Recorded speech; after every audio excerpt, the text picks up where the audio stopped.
용서해야 하는 이유라는 제목으로 오늘 본문의 말씀을 나누겠습니다. 본문을 보면은 이게 무슨 얘기구나 딱 감이 잡히시죠? 우리가 너무나 잘 아는 1만 달란트의 비유입니다. 항상 우리가 잘 안다라고 생각할 때 생각보다 또 허점이 있어서 잘 모르는 경우도 있습니다. 오늘 이 1만 달란트의 비유가 우리에게 말하고 있는 의미가 무엇인지를 우리가 함께 살펴보면 좋겠습니다. 이 비유를 설명하지 않아도 다 아시죠? 1만 달란트의 비유는 돈을 꾼 자와 또 돈을 받아야 되는 사람들에 대한 비유입니다. 근데 이 비유를 여러분 채무관계에 대한 것으로 이해하시면 안 됩니다. 어떻게 돈을 받아야 되고 어떻게 또 돈을 줘야 되고 채무관계는 아닙니다. 그래서 줘야 될 거 있으면 주시고 받아야 될 거 있으면 받으십시오. 그래서 그리스도의 은혜 안에서 잘 지혜롭게 하십시오. 자, 이 비유는 잘 아시는 것처럼 용서에 대한 비유입니다. 그렇죠? 용서에 대한 비유인데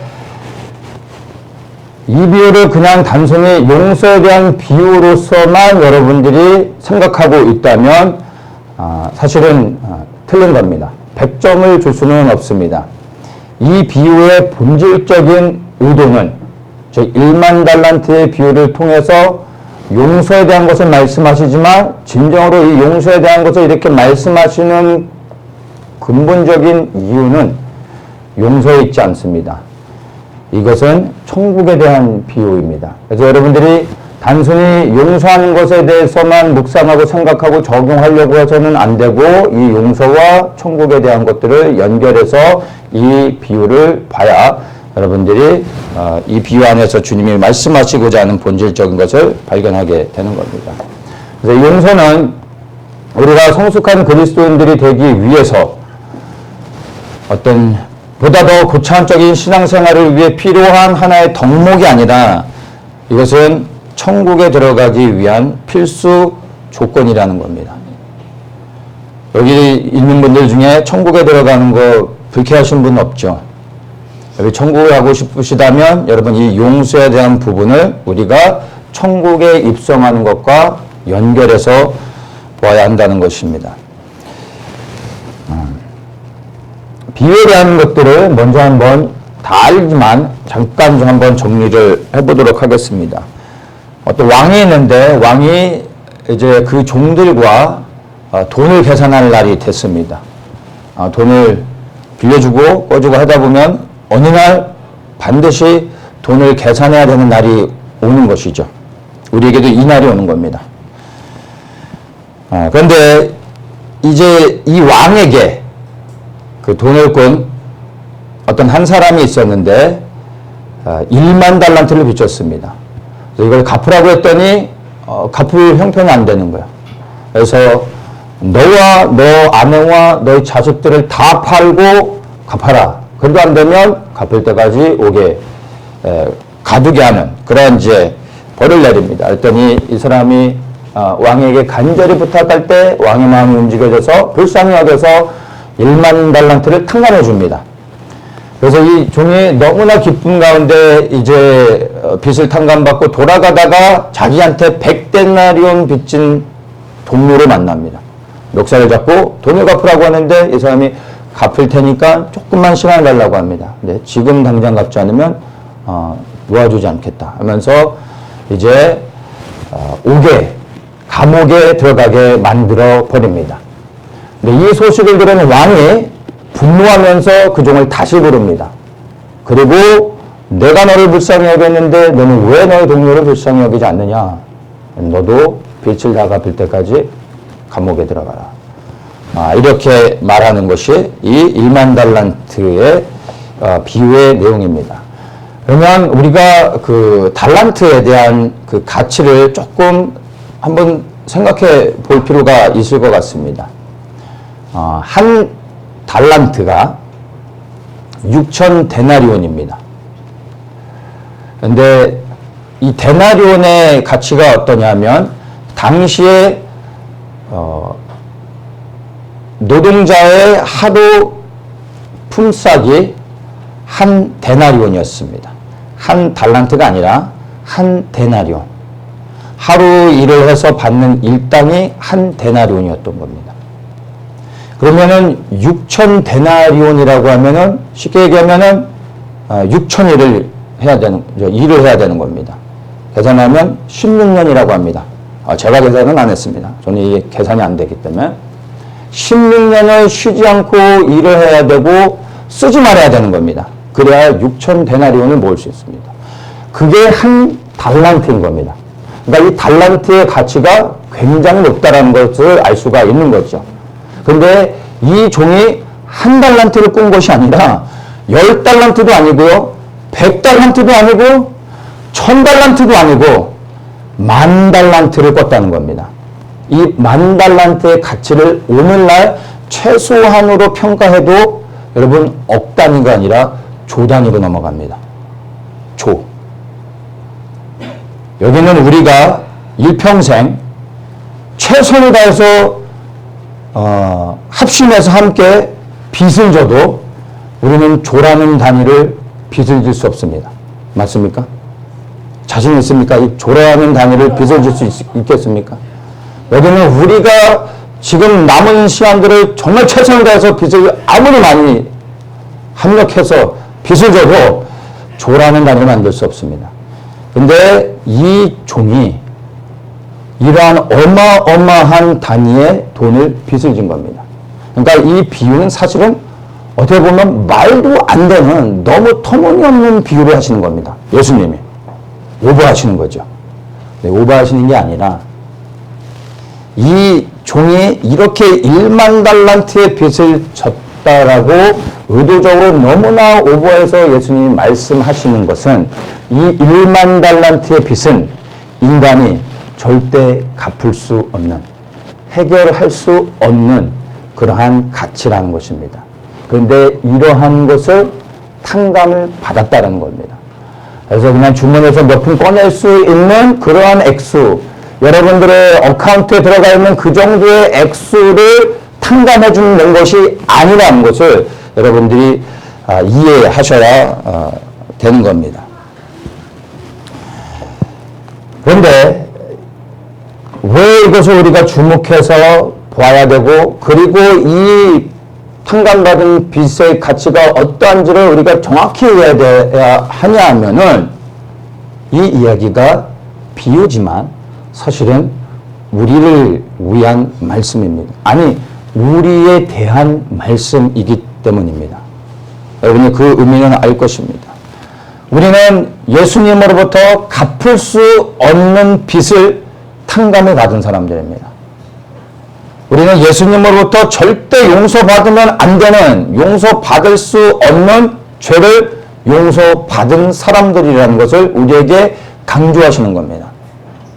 우리가 사함받은 이 죄가 그냥 적당히 어느 정도의 수준에 그냥 예수님이 그런 정도의 죄를 사해 주신 것이 아니라 이것은 있을 수 없는 것이고 사실은 어느 누구도 해결해 줄 수 없는 거였는데 우리가 이러한 빚을 탕감받았고 그리하여 용서받아 우리가 자유를 얻게 되었다라는 것을 이해해야 되는 것입니다. 자, 그러면 이것에 대한 이해가 되어졌으면 우리 이제 21절 말씀부터 한번 다시 보겠습니다. 사실은 이 말씀의 시작을 베드로가 이렇게 이야기합니다. 주여, 형제가 내게 죄를 범하면 몇 번이나 용서하여 주리까? 7번까지 하오리까? 베드로가 다른 걸 물어본 게 아니라 주님, 우리가 얼마만큼 용서를 해줘야 됩니까? 용서에 대한 것을 질문하고 있는 겁니다. 그러면서 이야기하죠. 내가 7번까지 할까요? 이 말은 주님, 제가 7번까지 용서해 줄 수 있습니다. 라는 겁니다. 그러니까 베드로는 이 이야기를 할 때 내가 7번이나 용서해 줄 수 있는 이렇게 아량이 넓은 사람입니다. 라는 것을 아마 자랑하고 싶었던 것 같습니다. 근데 예수님의 대답이 그렇지, 역시 너는 통이 넓구나 라고 말씀하신 게 아니라 22절에 내게 이르노니 7번뿐 아니라 70번씩 7번이라도 해라 라고 말씀하십니다. 70번씩 7번. 70 곱하기 7이죠. 그럼 490번이죠. 490번을 용서하라는 것이 아니라 이것은 무한대로 끊임없이 계속 용서하라는 이야기입니다. 7은 하나님의 숫자죠. 완전한 수고 이 70의 그 7이라는 의미는 바로 하나님의 완전하심과 같이 너희도 온전하라 라는 의미로서 70번에 7번을 하라라고 말씀하고 있는 것입니다. 그래서 우리가 이렇게 용서할 때 하나님의 완전하심과 같이 우리도 온전해질 수 있다라는 겁니다. 그래서 이 용서는 하나님의 뜻이고 우리는 여기에 순종해야 된다라는 것을 말해주고 있는 겁니다. 자, 23절에 예수님께서 이렇게 용서해 줘야 된다. 얼만큼이요? 계속해서 용서해 줘야 된다. 라고 말씀하시면서 23절에 연결해서 이러므로 라고 말씀하십니다. 그러니까 이 용서해라. 끊임없이 용서해 줘야 된다. 라고 하시면서 이러므로라는 것은 마침표를 찍고 다음 이야기로 넘어가는 것이 아니라 용서와 연결해서 그 다음에 하이라이트를 이야기하는 겁니다. 이러므로 천국은 그 종들과 회개하려 하던 어떤 임금과 같더니 여기에서 1만 달란트의 비유를 시작하시는 겁니다. 무엇 때문에요? 용서에 대한 것을 설명해 주기 위해서. 근데 그 용서에 대한 설명을 무엇에 대한 비유로 얘기하는 겁니까? 천국에 들어가는 것과 연결해서 예수님께서 이제 이 비유의 말씀을 하시는 겁니다. 때가 되면 여기서도 얘기하죠. 그 종들과 회개하려 한다라고 말하고 있습니다. 여러분 그 때가 언제인지는 모르지만 반드시 때가 옵니다. 그런데 그 때가 되면 우리 한 사람 한 사람이 각자가 우리 손잡고 서는 게 아니고요. 한 사람 한 사람이 개인적으로 그리스도의 마지막 심판 때 계시록에서는 그것을 흰보자 심판이라고 말을 합니다. 마지막 심판대 앞에 서게 됩니다.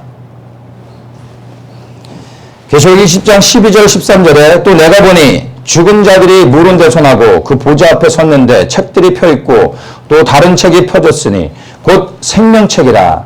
죽은 자들이 자기의 행위를 따라 책들에 기록된 대로 심판을 받으니 바다가 그 가운데서 죽은 자들을 내어주고 또 사망과 음부도 그 가운데서 죽은 자들을 내어주매 각 사람이 자기의 행위대로 심판을 받고 이렇게 얘기합니다.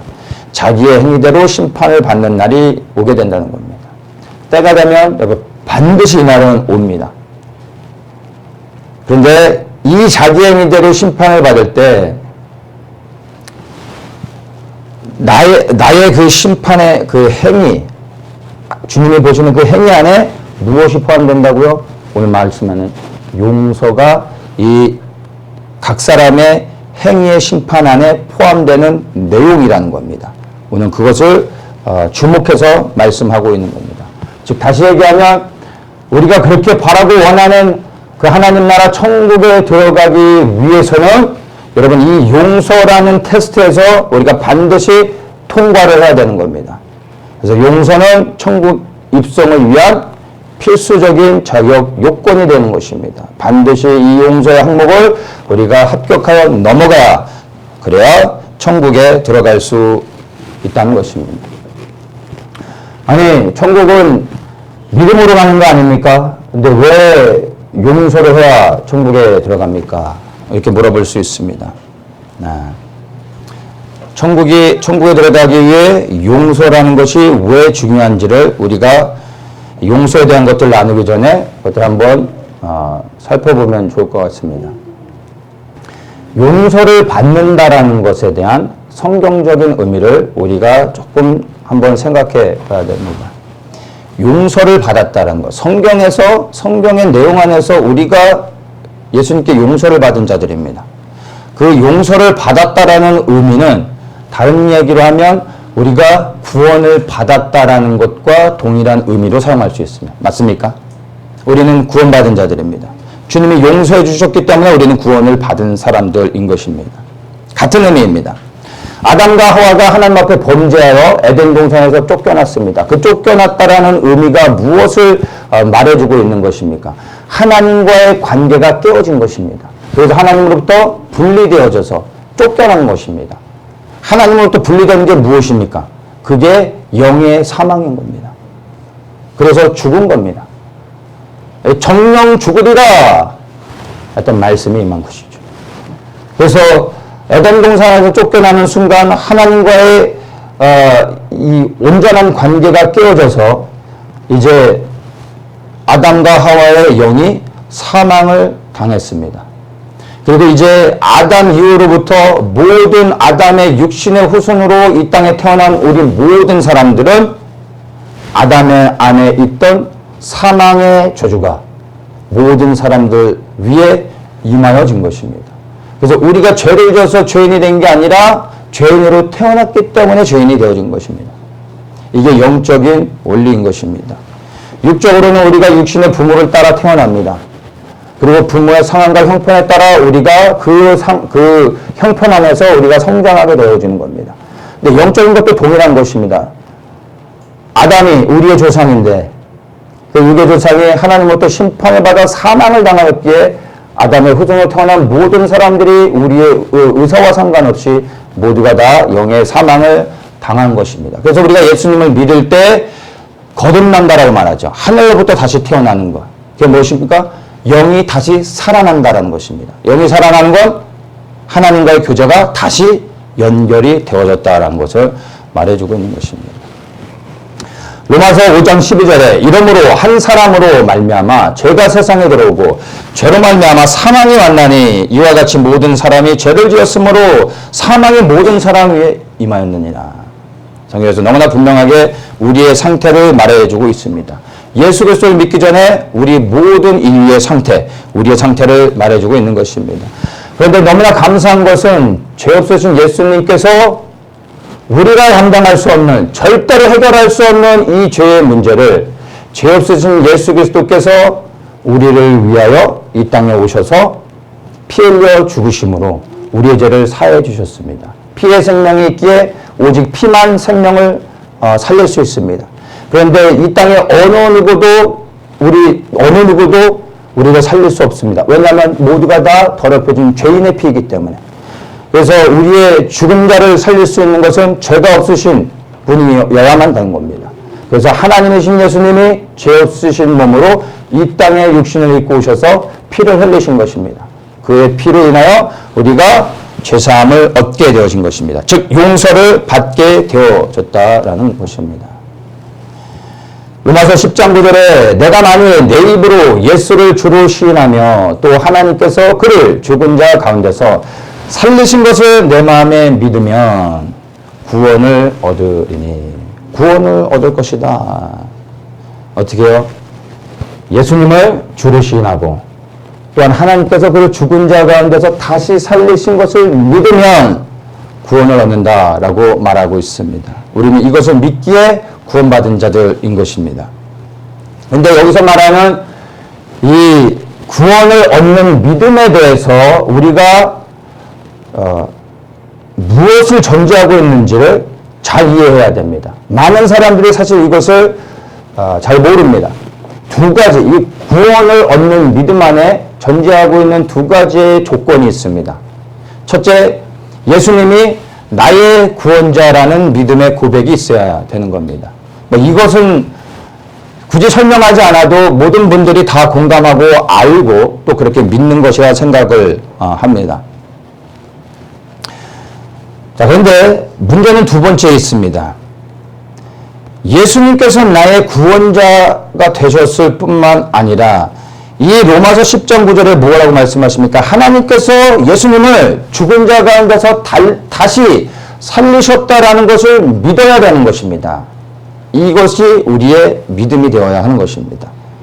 예수님께서 부활하셨음을, 죽으셨지만 3일 만에 무덤 가운데서 부활하셨음을 여러분 믿으십니까?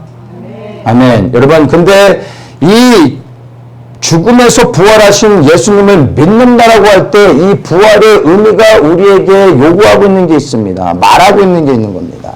그게 뭐냐면 부활하신 주님께서 우리의 주인이 되셨다라는 것입니다. 그분이 값을 치러서 우리를 사셨습니다. 맞습니까? 그래야 죽으셨는데 그분이 죽으시고 다시 살지 못하셨다면 우리의 주인이 없어지는 겁니다. 근데 그 죽으셨던 분이 그분의 몸으로 생명으로 값을 치르셨고 그분이 부활하셨습니다. 그러면 이제 우리는 누구에 속하는 것입니까? 값을 치른 분에게 속하는 것입니다. 우리는 원래 사단의 권세 아래 있었던 사단의 종이었습니다. 근데 예수님이 지불을 하셨고 그리고 우리를 사신 겁니다. 그러면 우리는 신분이 사단의 종에서 이제 그리스도의 종이 되어진 겁니다. 신분이 바뀌어진 것입니다. 자유자가 아닌 것입니다. 우리는 그리스도의 종인 것입니다. 예수 그리스도를 믿는다라는 것, 그래야 부활하신 주님이 나의 주인, 부활하셨다는 것을 믿는다라는 것은 그 부활의 주님이 나의 주인이시라는 것이고 주님이 나의 주인이시라는 것은 내가 주인이 아니요 그리스도의 종이라는 것을 말하고 있는 것입니다. 그런데 예수 그리스도를 믿는 사람들 가운데 교회를 다니는 수많은 사람들 가운데 첫 번째 주님이 나의 구원자가 되셨다는 것을 믿지만 부활하신 주님이 나의 주인이 되셔서 이제 나는 그분에게 오직 순종함으로 일평생 살아야 된다는 것을 인정하지 않는다는 것입니다. 그러기에 교회 안에 수많은 사람들이 예수님을 구원자로 붙잡고 살아가지만 온전한 구원을 이루지 못하고 끝내는 생명을 잃어버리게 되는 것입니다. 그래야 교회 안에 구원받아야 될 수많은 사람들이 있는 것입니다. 갈라디아서 2장 20절에 말하죠. 너무나 잘 아는 말씀입니다. 내가 그리스도와 함께 십자가에 못 박혔나니 그런즉 이제는 내가 산 것이 아니오 오직 내 안에 그리스도께서 사신 것이라. 누가 살고 있습니까? 예수님이 내 안에 살고 계시다는 겁니다. 나의 주인이 더 이상 내가 아니라 예수 그리스도라는 것입니다. 이제 내가 육체 가운데 사는 것은 나를 사랑하사 나를 위하여 자기 몸을 버리신 하나님의 아들을 믿는 믿음 안에서 사는 것이라. 우리가 구원받은 하나님의 백성들이라면 이제 우리는 나에 대하여 주장할 수 없습니다. 예수님만이 나의 주인이십니다. 그래서 이제는 우리는 모든 삶을 들여 나의 주인이신 주님께 순종하는 것만이 내게 생명을 허락하신 주님의 그 뜻 안에서 사는 것이고 그리고 구원을 이루어 가는 것이라는 겁니다. 이러한 고백이 되어져야 이것이 부활에 대한 참된 고백이 되어지는 것입니다. 예수님의 구원자뿐만 아니라 여러분 나의 주인으로서 영접하시기를 축복합니다. 그리고 그 나의 주인 되신 그리스도를 위하여 여러분의 삶을 들여 사시기를 축복합니다. 대부분의 사람들이 여전히 예수님을 구원자로만 받아들이고 있습니다. 부활하셔서 주인이 되신 것을 인정하지 않고 있습니다. 여러분, 종은 자기 자신을 위해 절대 살지 않습니다. 여러분 스스로를 여전히 아직도 자유인으로 생각하십니까? 우리에게 자유를 주신 게 맞습니다. 그런데 그 자유를 가지고 우리가 스스로 그리스도께 순종하기를 원하시는 겁니다. 기다리시는 겁니다. 선택은 우리에게 있습니다. 그런데 우리가 나의 의지를 동원하여 그리스도가 나의 주인 되도록 초청하고 그래야 내가 그 그리스도 앞에 내 삶을 드리지 아니한다면 거기에 대한 책임은 우리가 져야 되는 겁니다. 내가 내 삶의 주인 돼서 살아갈 때 여러분 그 끝에 맺을 열매는 무엇인지 아시겠습니까? 오직 순종만이 우리가 마지막에 생명을 얻을 수 있는 것입니다. 우리가 로마서 14장 7절에서 9절까지의 말씀을 한번 같이 선포했으면 좋겠습니다. 가끔씩 제가 나누는 말씀인데 때때로 이 말씀을 제가 제 영이 들을 수 있도록 믿음으로 선포합니다. 이 말씀이 우리 한 사람 한 사람의 믿음의 고백이 되어지기를 원합니다. 우리 14장 7절 부터 9절까지 우리 큰 목소리와 함께 우리 담대히 선포하겠습니다. 우리 중에 누구든지 자기를 위하여 사는 자가 없고 자기를 위하여 죽는 자도 없도다. 우리가 살아도 주를 위하여 살고 죽어도 주를 위하여 죽나니 그러므로 사나 죽으나 우리가 주의 것이로다. 이를 위하여 그리스도께서 죽은 자 가운데서 다시 살으셨으니 곧 죽은 자와 산 자의 주가 되려 하심이니라. 아멘. 9절에서 말합니다. 이를 위하여, 무엇을 위해서요? 왜 그분이 우리를 위하여 죽었다 다시 살았는지를 말해주는 거죠. 그리스도가 죽었다가 다시 살으셨으니 곧 죽은 자와 산 자의 주가 되려 하심이니라. 우리의 주인이 되기 위하여, 우리를 통치하시기 위하여, 우리를 다스리기 위하여 그분이 다시 살으셨다라는 것입니다. 그리스도의 부활을 믿는다면 그분이 주인 되심을 무릎 꿇고 고백하며 받아들이셔야 되는 것입니다. 그러면 주님께서 나의 주인이 되셨다는 것과 용서하는 것이 그러면 무슨 상관관계가 있는 것입니까? 주님께서 내 안에 주인이 되시는 순간 그 이후로부터 이제 내 안에서 주님께서 그분의 일을 행하시는 겁니다. 그리하여 나의 주인 되신 주님께서 내 안에서 이제 내가 아닌 나를 사랑하셨던 것처럼, 나를 용서해 주셨던 것처럼, 나의 모든 것을 탕감해 주셨던 것처럼 주님께서 사랑하시는 또 다른 영혼을 향하여 그분의 사랑하심을 흘려보내길 원하시는 겁니다. 그게 주님이 일하시는 방식입니다. 나만 특별히 사랑해서 나만을 구원하시려는 것이 아니라 모든 사람을 사랑하십니다. 할 수만 있다면 모든 사람을 구원하길 원하십니다. 나를 사랑하시고 구원하신 이유는 나의 주인이 되셔서 내 안에서 여전히 그분의 사랑이 흘러갈 수 있도록, 내 안에서 그분이 또다시 사랑할 수 있도록, 또다시 누군가를 용서함으로 그 사람이 그리스도께 돌아오며 구원을 얻을 수 있도록 그분의 일을 행하시기 위하여 내 안에서 일하시는 겁니다. 용서는 본질적으로 내가 하는 것이기도 하지만 그러나 내 안에서 주님이 행하시는 겁니다. 용서를 통하여 주님의 사랑이 또 다른 영혼에게 흘러가게 하는 것입니다. 이럴 때 구원의 역사가 일어나는 것입니다. 이 일을 위하여 그리스도의 사랑이 흘러가며 그분의 뜻을 이루기 위하여 우리는 마땅히 순종해야 되는 것입니다. 통로가 되어줘야 되는 것입니다. 이것이 막히는 순간 생명을 잃게 되는 것입니다. 통로가 막히면 어떻게 되는 겁니까? 죽는 겁니다. 나를 구원하신 목적이 바로 여기 안에 있는 겁니다. 나만을 사랑해서 나를 구원하고 끝나시는 것이 아니라 그 사랑이 아직도 주님을 모르는 주님의 그 사랑을 흘려보내서 주님께 돌아오게 하기 원하시는 주님의 그 마음인 것입니다. 그래서 우리가 용서해야 되는 것입니다. 그래서 용서는 용서가 아니라 그 용서 안에 담겨져 있는 코어는 사랑인 것입니다. 그리스도의 사랑.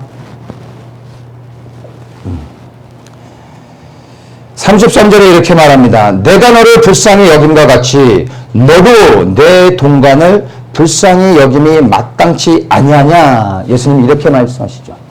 왕이 이렇게 말씀하시는 겁니다. 예수님의 말씀이죠.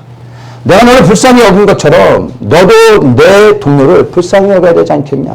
내가 너를 용서한 것처럼 너도 내 동료를 용서해야 되지 않겠냐라고 말씀하시는 겁니다. 그런데 이 말씀은 이게 아니라 이렇게 해석되어야 되는 겁니다.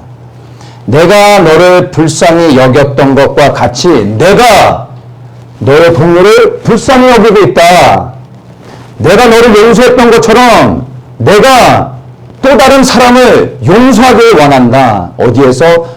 네 안에서, 내 안에서 내가 용서할 것이다. 너를 용서한 것 같이 다른 사람들을 내가 용서할 것이다. 그리고 그를 구원할 것이다. 라고 말씀하시는 겁니다. 이것이 합당하지 않겠느냐 말씀하고 계신 겁니다. 구원받은 내가 다른 사람을 용서하지 않는다라면 여러분 그것은 주님에 대한 불순종입니다. 주님을 대적하는 것입니다. 말씀드린 것처럼 그리스도의 사랑은 끊임없이 흘러가야만 하는 것입니다. 우리는 그 흐름 안에 짧은 통로일 뿐입니다.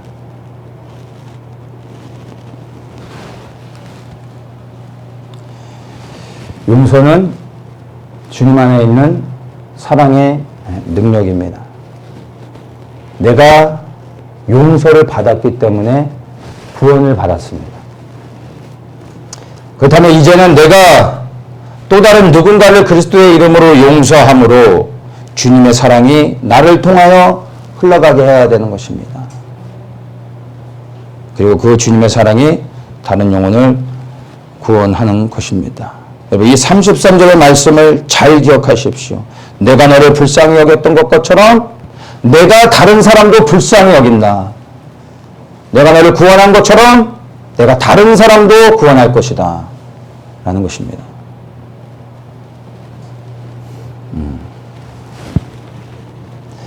그런데 만약 내가 그럼에도 불구하고 용서하지 못한다면 어떻게 됩니까?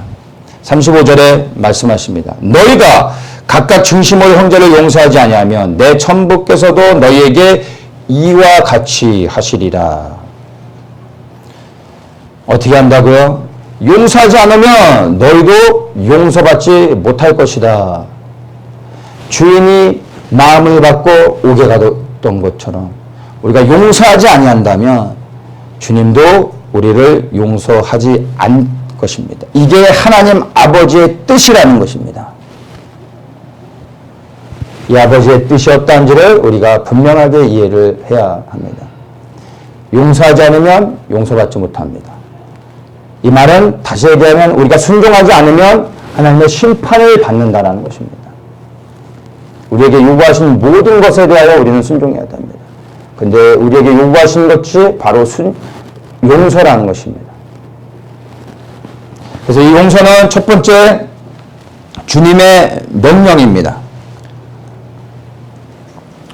좋고 싫고의 문제가 아니라 옵션의 문제가 아니라 우리 모든 사람을 향한 용서받은 자들을 향한 주님의 명령입니다. 두 번째는 용서는 용서받은 모든 성도들의 마땅한 본분이 되어야 하는 것입니다. 따라야 하는 것입니다.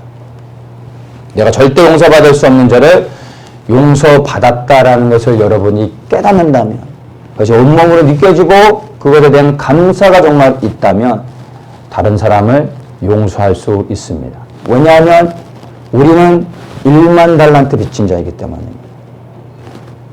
이 1만 달란트와 100데나리온의 비유, 이 가치를 한번 비교해 보십시오.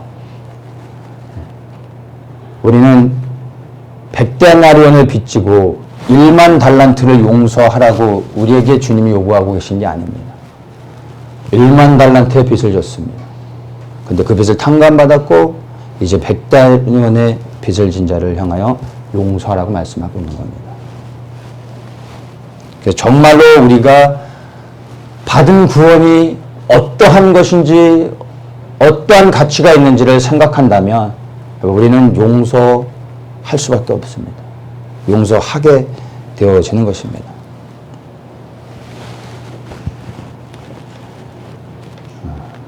용서하면서도 사실은 주님 앞에 감사할 수밖에 없게 된 것이 정상인 것입니다.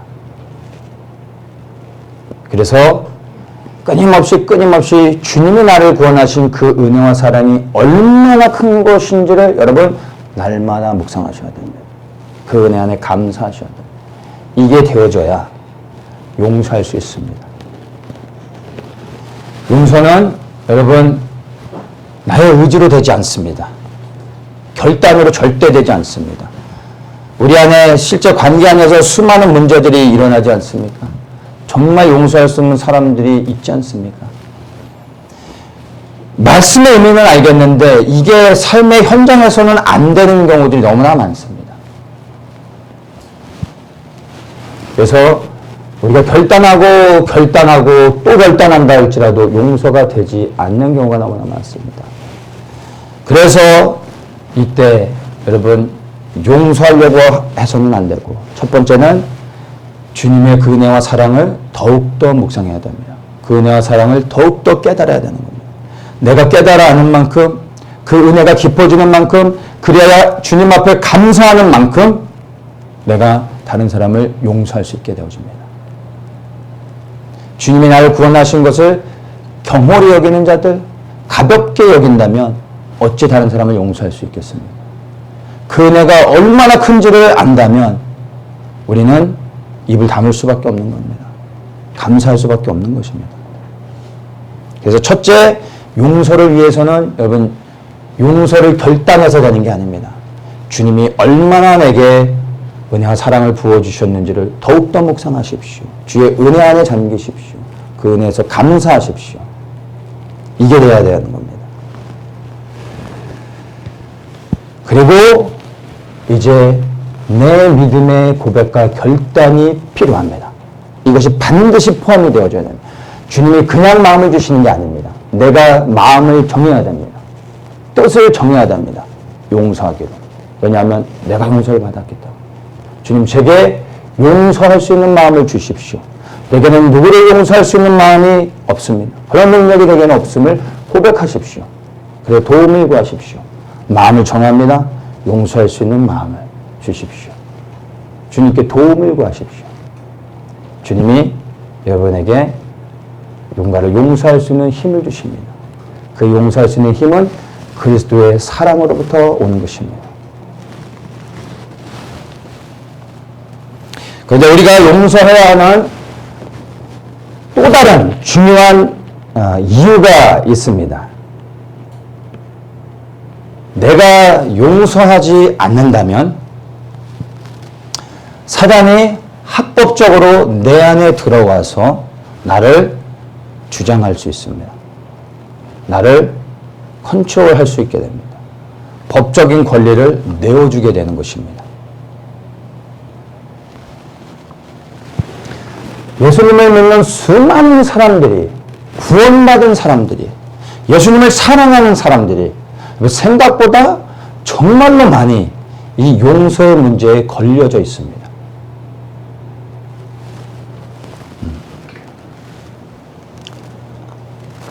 간혹시 축사를 해보면 놀라운 걸 발견하는데, 어떤 문제들이 있어서 이제 축사를 하는데 보면 이 사람의 본질적인 문제가 용서의 문제에 걸려져 있는 사람들이 생각보다 너무나 많습니다. 그런데 그 사람 안에 나타나는 현상은 각자가 다 틀려요. 그런데 그 본질적인 문제를 찾아가 보면 용서에 대한 문제로 걸려져 있는 사람들, 그래야 영적으로 침체되어 있는 사람들, 예수님은 사랑하지만 그래서 예수님을 더 가까이 하고 싶은데 영적으로 성장하고 싶고 친밀한 관계를 갖고 싶은데 이게 되지가 않는 거예요. 용서의 문제가 걸려있는 사람들이 많습니다. 모두가 용서의 문제라는 게 아닙니다. 용서의 문제로 인하여 주님과의 친밀함에 나아가는데 막혀져 있는 사람, 그래야 영적인 성장을 하지 못하는 사람들, 끊임없이 주님을 찾지만 그 간절함은 있지만 그러나 주님과의 그 깊은 관계로 들어가지 못하는 사람들, 용서의 문제들이 걸려져 있는 사람들이 많다는 것입니다. 또한 우리 육체적으로 나타난 어떤 질병의 문제들, 많은 경우가 용서에 대한 문제 때문에 병을 얻는 경우들이 많습니다. 그래서 이러한 경우는 치유를 위해서 기도한다고 치유되는 게 아니라 용서의 문제를 찾아내서 용서할 수 있도록 해야 됩니다. 육체의 질병이 육체로부터 온 것이라면 여러분 기도하지 않아도 여러분이 건강을 잘 유지하면 회복되어지는 겁니다. 근데 영적인 문제로 왔을 때는 그 영의 문제를 찾아서 해결을 해야 되는 겁니다. 귀신의 어떤 강력한 역사하면 그냥 능력으로 축사해서 귀신이 떠나가면 병이 낫기도 하지만 용서의 문제라면 아무리 우리가 기도해도 사단은 여기에 대한 합법적 권리를 갖고 있습니다. 용서의 문제가 풀어지지 않으면 절대 나가지 않습니다. 법적인 권리가 있는 겁니다. 근데 용서의 문제가 풀어지면 축사하지 않아도 저절로 나갑니다. 법적 권리를 잃어버리게 되기 때문에. 근데 이 사람이 용서를 못하는 겁니다. 도와줄 수가 없는 겁니다. 마음이 열리고 용서할 수 있도록 위해 기도해야 되는 것입니다. 그래서 어떤 마음 안에 화병을 갖고 있는 사람들, 그래서 분노를 절제하지 못하는 사람들, 그것으로 인하여 정신적인, 심리적인 문제들을 갖고 있는 사람들, 대부분 다 용서에 대한 문제가 걸려있는 사람들이 많다는 것입니다. 그리고 실질적인 귀신이 들리는 이러한 부분도 용서에 대한 부분들이 그러니까 연결이 되어지는 겁니다. 사람들과의 관계가 깨어지는 거 뭐 너무나 당연한 거겠죠. 용서하지 못하니까 관계가 깨어지는 것입니다. 그리고 이것이 우리의 재정의 문제도 연결이 되어져서 재정의 피해를 보고 물질이 세워져 나가는 경우도 있습니다. 그러니까 용서하지 못함으로 인해 사단이 우리 안에 합법적으로 들어왔을 때 사단이 우리의 삶의 어떠한 영역 가운데서 법적으로 묶을지는 우리가 상상할 수 없는 겁니다. 그것이 정신의 문제, 육의 문제, 우리 생활의 문제, 관계의 문제, 모든 영역 가운데 흘러갈 수 있는 것입니다. 그래서 나타나는 현상만 가지고는 알 수 없습니다. 근데 중요한 건 여러분 이 용서하지 못함으로 인하여 하나님과의 관계 안에 나가지 못하고 영적인 깊은 단계로 가지 못할 뿐만 아니라 문제 가운데 묶여서 예수님을 믿음에도 불구하고 온전한 자유를 누리지 못하여 고통받고 있는 사람들 너무나 많다는 겁니다. 너무나 많다는 것입니다. 근데 그것을 이야기해주고 발견하여 용서를 하고 하는데도 불구하고 용서하지 못하겠다고 말하면 놀랍죠. 용서 못하겠다는 거예요. 이게 영적인 문제인 겁니다. 그래서 이게 생각보다 믿는 사람들 안에 큰 장애가 되어지고 있습니다. 에베소서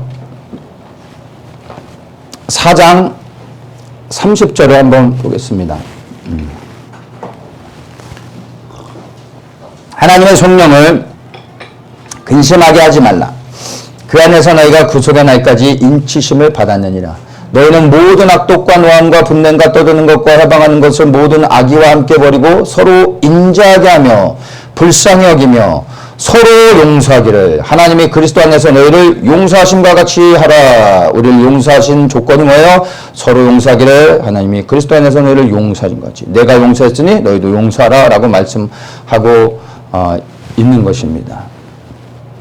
모든 악의를 버리는 것, 이것을 버리는 게 구체적으로 뭐라고 말합니까? 용서라고 말하고 있는 거예요. 모든 악의를 버리는 것, 용서를 통하여 버리는 겁니다. 만약 우리가 용서하지 못하면 어때요? 악독, 노함, 분냄, 떠드는 것, 소문을 내는 것, 비방하는 것, 또한 회방하는 것, 이게 욕하는 것, 싸우는 것들이죠. 관계가 깨어지게 하고 공격하는 이런 것들입니다. 용서하지 않으면 이러한 것들이 우리 안에 들어온다는 겁니다. 이것뿐만이겠습니까? 수많은 우리를 치는 문제들이 우리 안에 들어오는 것. 이게 뭡니까? 우리를 죽이는 독이 되어지는 겁니다. 용서하지 못하면 내 안에 독이 쌓이는 겁니다. 그것이 쌓이면 어떻게 됩니까? 그 독이 쌓였으면 쌓일수록 나중에 죽음을 당하게 되는 겁니다. 근데 이 30절에 이야기하죠. 하나님의 성령을 근심하게 하지 말라 하면서 말씀하시면서 하나님이 그리스도 안에서 너를 용서하신 것 같이 서로 용서하라 라고 말씀을 끝맺고 있다는 겁니다. 성령을 근심케 하시면 안 됩니다. 근데 성령을 근심케 하는 게 무엇입니까? 용서하지 않는 게 성령을 근심케 하고 있는 것이라는 겁니다.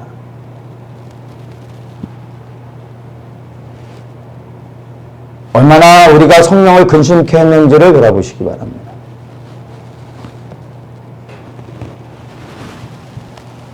용서할 때 성령이 우리 안에서 기뻐하십니다. 그러면 그분이 우리 안에서 그리스도와의 더 깊은 관계 안에 나갈 수 있도록 우리를 인도해 주시는 겁니다. 그러나 우리가 용서하지 않으면 성령께서도 막혀있기 때문에 하실 수 없는 겁니다. 왜냐하면 성령은 인격이시기 때문에 강제하지 않으십니다. 우리가 말씀에 순종하여 용서할 때 성령이 우리를 도와주시며 문제를 열어내시고 그리고 그리스도 안에 깊이 들어갈 수 있도록 인도해 주신다는 겁니다. 이 일을 위하여 우리로 하여금 용서하라고 말씀하고 있는 것입니다. 말씀을 정리하겠습니다. 여러분, 용서는 구원받은 자가 마땅히 행해야 될 본분임을 다시 한번 기억하십시오. 그리고 또한 용서는 우리는 다른 사람을 위한 것으로 생각합니다. 내가 용서하면 내가 손해보는 것으로도 생각을 합니다. 여러분, 착각입니다. 용서는 나를 위한 것입니다. 용서는 주님께서 나를 천국으로 초청하기 위한 것입니다. 용서는 내가 사는 일인 것입니다. 내게 복이 되는 것입니다. 내가 손해를 보는 게 결코 아니라는 것입니다. 계산을 잘 하셔야 되는 겁니다. 주님의 크신 사랑을 깨닫고 여러분 감사함으로 또 다른 누군가 주님이 사랑하기 원하는 그 사람을 용서하십시오. 축복해 주십시오.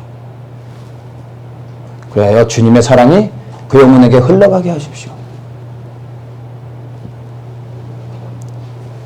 내가 용서한 사람과 함께 여러분 천국에서 그 사람과 함께 주님 앞에 설 수 있다면 그 장면을 생각해 보십시오. 이것이 얼마나 주님 앞에 영광이 되겠습니까? 이 일을 위하여 주님께서 우리를 구원하셨고 또한 우리를 통하여 그 구원의 일들을 계속 이루어가기 원하시고 계십니다. 주님의 말씀에 순종하시는 분들 되시길 예수님의 이름으로 축복합니다. 주님, 우리가 말씀을 영으로 깨닫게 하시고 그리고 우리의 의지를 동원하여 예수 그리스도의 그 명령에 마땅히 굴복하게 하여 주시옵소서. 우리를 용서하셨기에 주님 그 사랑과 은혜에 감사하며 마땅히 예수 그리스도의 이름으로 이 시간 우리가 용서하기 원합니다. 우리 안에 묶여져 있는 수많은 이 용서의 문제들 주님 이 시간 예수의 이름으로 용서할 때 풀어지게 하시고 자유케 하시고 주의 구원의 역사가 흘러가게 하여 주시옵소서. 예수님의 이름으로 기도합니다.